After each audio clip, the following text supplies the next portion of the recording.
country.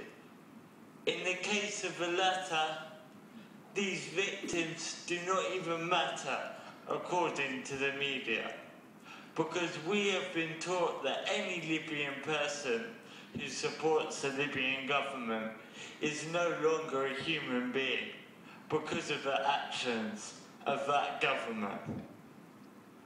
But how dare our government criticize any other government in this region when, firstly, it is our government that sold the weapons and the bullets that were used to shoot at Libyan demonstrators, that were used to shoot at Bahraini demonstrators on the Pearl Roundabout, that were used to shoot at Egyptian protesters in Tahrir Square. How dare our government criticize those governments when it was us that sold them the weapons? How dare our government criticize the violence and the crackdowns of the police forces in those countries when the police force in our own country also respond in a brutal manner to unarmed demonstrations? If we look back to the end of 2008, until the beginning of 2009, when Israel had launched the bloody massacre they referred to as Operation Cast Lead in Gaza, in which over 1,400 people were massacred in Gaza. People in this country demonstrated outside the Israeli embassy in London, and they were violently and brutally attacked by the police. These were unarmed demonstrators. So how can our government talk about police beating up unarmed demonstrators in other countries when our police force do exactly the same? And what followed these demonstrations? Months later, people were arrested in dawn raids on their home, taken from their beds as they slept. They were put on trial, assigned state-appointed lawyers, and encouraged to plead guilty at every opportunity.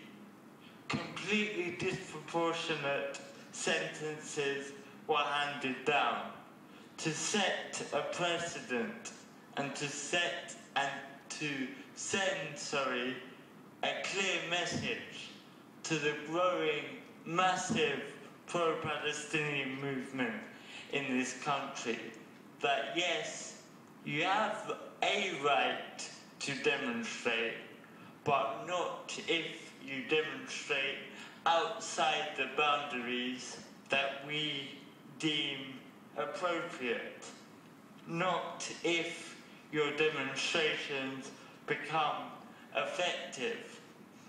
And we only have to look back at any political movement or any revolutionary movement in history to recognize that at the point at which that movement becomes effective, that movement will feel the full force of the state coming down upon it.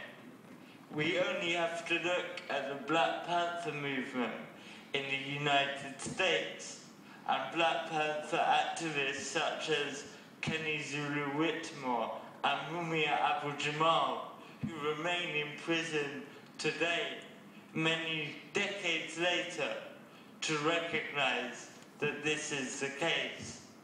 And the reason I talk about this is because I think it is extremely important that whenever we talk about Palestine, or whenever we talk about injustice in the world, that we bring it back to what we can do here, where we live.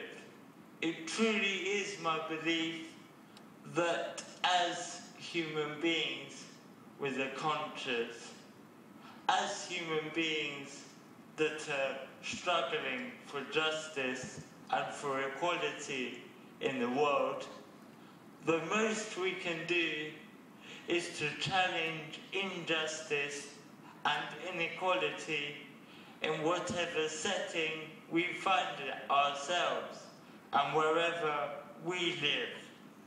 And it's important to recognize that the injustices on a global scale are more often than not rooted in the imperialist role of our own country in the region.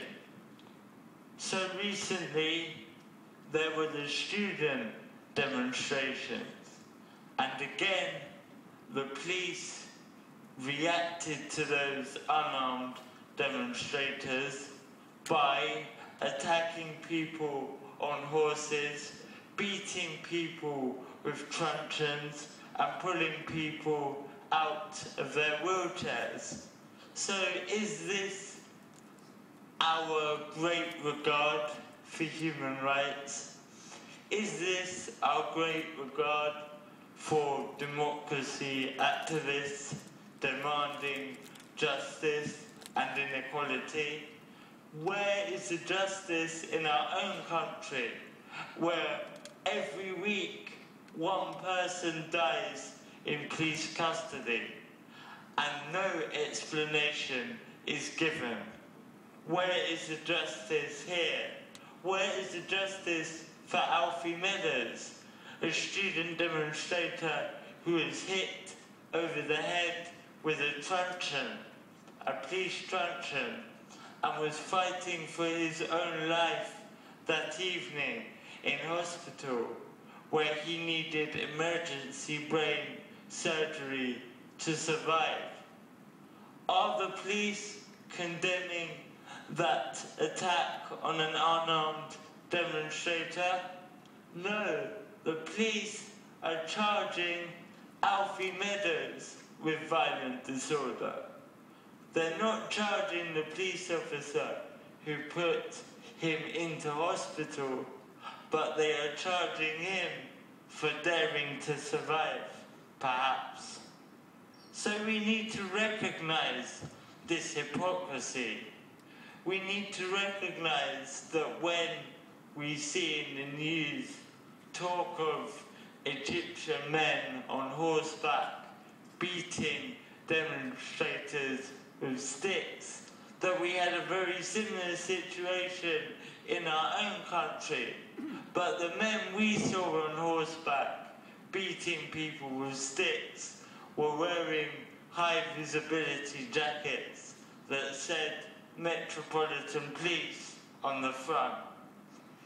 Now, it is my belief that the true test of a political movement is not only the ferocity with which it rises up, but also the unity with which it defends itself.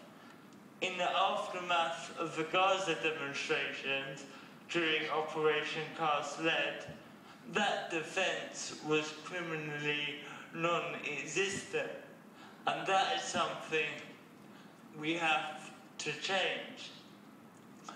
When our tax money is going to the bombs and the bullets that Israel uses to attack and kill Palestinian demonstrators, we must not only speak out against the Zionist state which oppresses the Palestinian people, but we must also speak out against the root of the cause, which is our government here in Britain. And we have to recognize that the way